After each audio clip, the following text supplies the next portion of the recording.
you have a few spare hours, I'd love to share the details of how this device is a masterpiece of design. Quadruple independent gearboxes enabling 0 to 20 in under 4 seconds. 10 kilometers of internal wiring. 1,100 expertly machined hand-assembled components. Flawless control at over 300 meters. But all my team needs to know is, does it do the job or doesn't it? And let me tell you right now, it does the job. Ow, Jesus.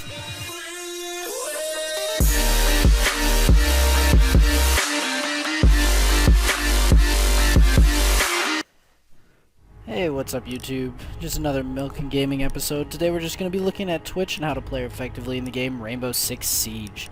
So to start off, we are going to analyze her weapons. I prefer to use Twitch with the 417 Marksman rifle just because she is very powerful as a long-range rifleman, kind of has a better utility than Glaz, and can fill the similar role. If you're going to be playing her closer up, however, you can of course switch to the FAMAS, which is also an effective assault rifle. Combat shotgun's a little too close range for my preference. I don't really see any application for it. As far as the pistol, it's your preference. If you take the revolver, it's going to have higher damage per shot, but the other gun is just going to have higher mag capacity and lower damage. As far as your gadget goes, I would take the breach charge over the flashbang just because of its versatility, but that is really a preference choice as well. So now jump into some gameplay. You're going to be playing as Twitch mainly as a support background kind of character. At least that's how I see her shining the most. This means that you're going to be using your drone a lot. So when you're using your drone, you need to be using it mainly to check around your corners because Twitch does not have the ability to protect herself really. And if you're playing from the long range perspective, you're going to need to keep her really in the back. And once you're inside and you have the enemy position locked down and you know where they're at, make sure you have the cameras destroyed, and then you can deploy your ability drone.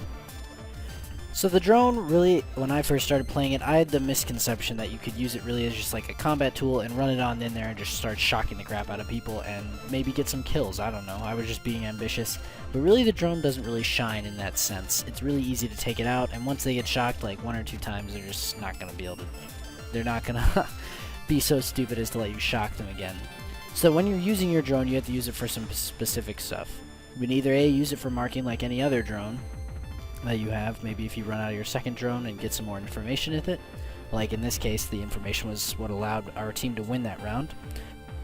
So here we can have another instance of where you can use your shock drone.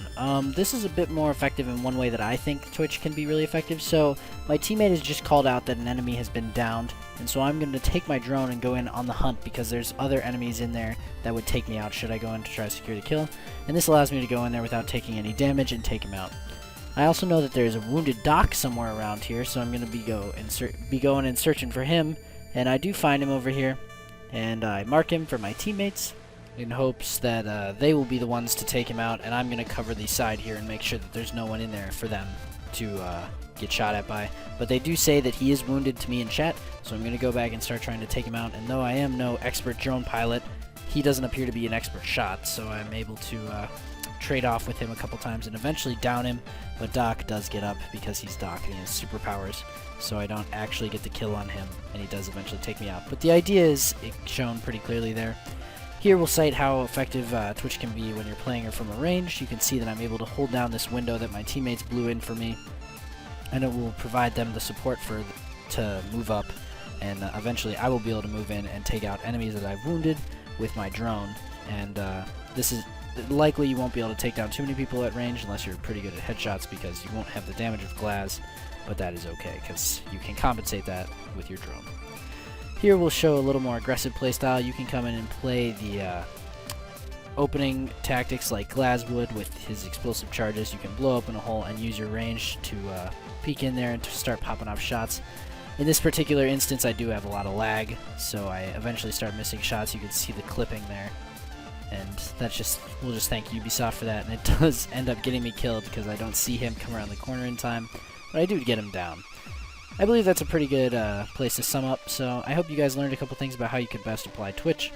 If you did, thanks for watching. Sorry that my voice is a little sore, I'm a little sick, but I hope it didn't interfere too much with the content. As always, thank you for watching.